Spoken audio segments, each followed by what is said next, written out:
Welcome back to Down the Road. We've counted on her. You know, this COVID situation, this pandemic has gone on and on until it's not a pandemic anymore, but it's still a problem. We all know that. There are individuals out there that are still contracting COVID and still struggling with what it brings to them. You know, the vaccine now has been approved for the youngest of kids. And Kylie Hall has been someone, as I pointed out, we counted on. She's the operations director for NDSU's Department of Public Health, Center for Immunization Research and Education. So, Kylie, good to have you coming down the road with us. Thanks for having me, Joel. Did you see this coming? I mean, you know, I think we all might have thought that vaccine was coming for the youngest amongst us, but timing wise, did you see this coming now, or I thought it might be here earlier? Yeah, 18 months ago, the first vaccines were authorized by the FDA and then approved by CDC.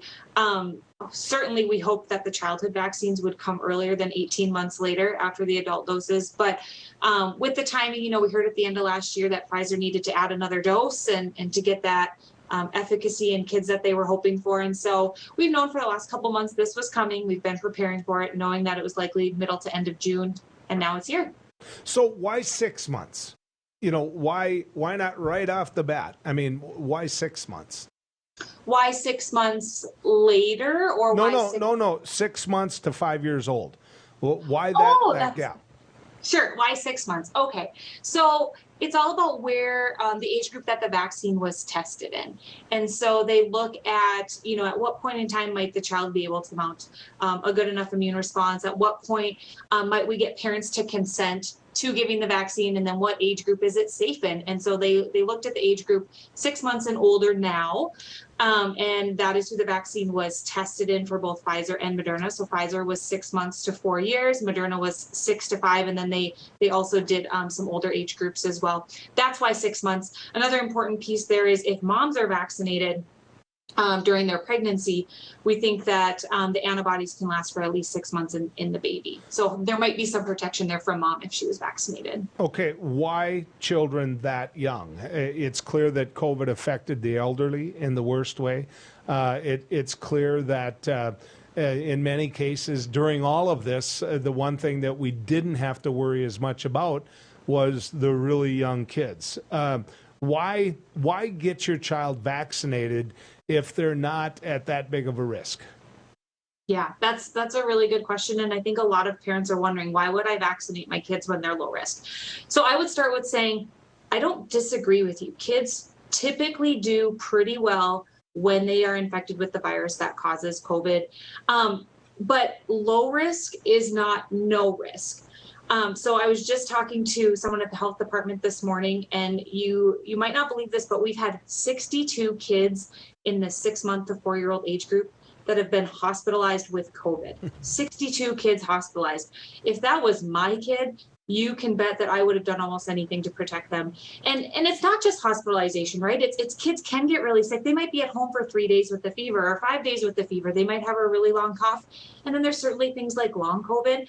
If we can do something to prevent the infection or prevent the severity of the infection, I think we should do something about that. And that doesn't even go on to talk about, parents having to take time off work. It doesn't consider things like passing the virus on to other people. There's a lot of reasons we want to get kids vaccinated against this disease, and those are just a few of them. And I'll throw this out as well to stick up for your side of the debate and my side of the debate, which is this. I contracted COVID prior to the vaccine.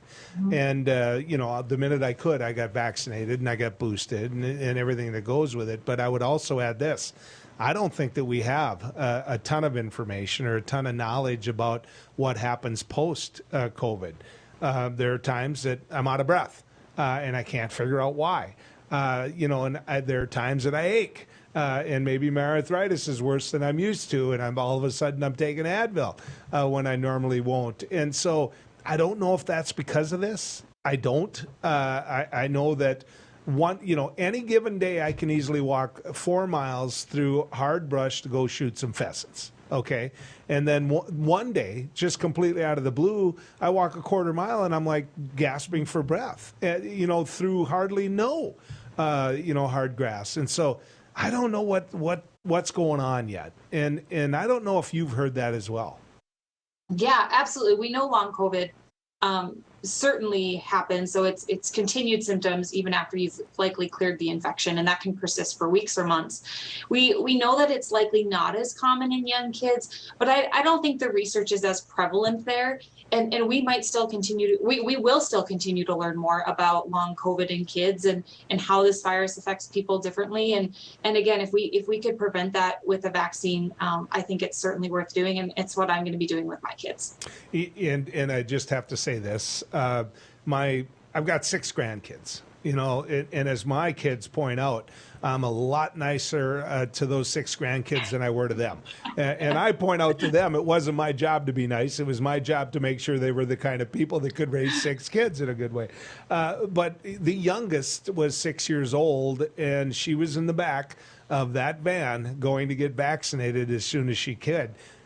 A little bit of sore arm, a little bit of scareness of getting a shot, a little bit the next day of not feeling as good as what they did the day before. But the truth is, no big deal, worked out great, and the parents can sleep at night. To me, there's got to be a body of evidence there that from 6 years old and up, this has been a good thing. Mm-hmm. Yeah, absolutely. Growing evidence. We've given millions of doses to kids 5 and older with a really excellent safety profile. And the clinical trials for the 6 months to 5-year-olds showed the same. Now, there might be some side effects. We actually saw less side effects in this youngest age group. I wouldn't be surprised if you vaccinate your kids and they've got some, maybe pain at the injection site. That's pretty normal. We saw some fevers.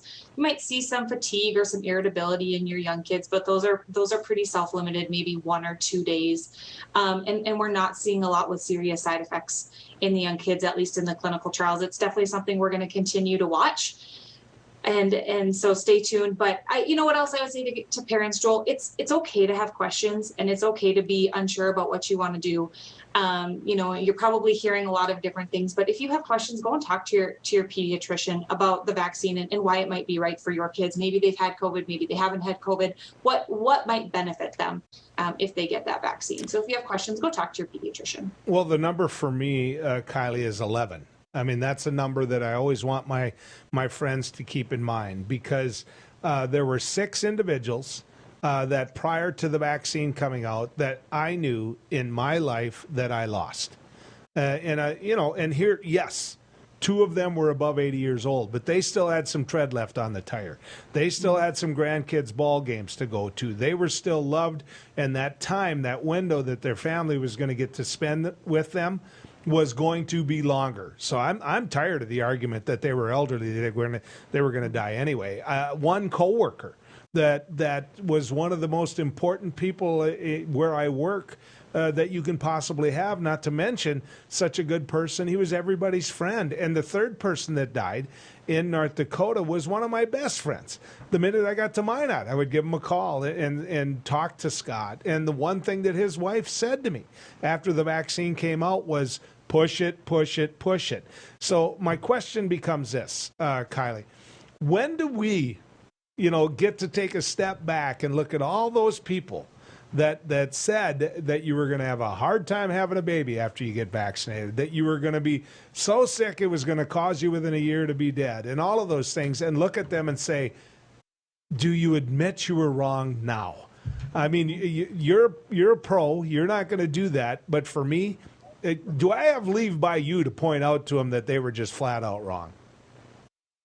So I want sometimes to do that, to point out a lot of these things, the claims that were made that have certainly become unfounded, right? The infertility is not a result of COVID vaccination, even though that myth really still persists among young women and their other significant others. That's definitely not the approach we want to take. We certainly, I think, want to help people maybe open up to the vaccine and maybe why they might consider it. Certainly people who had COVID early on and thought, maybe I'm protected.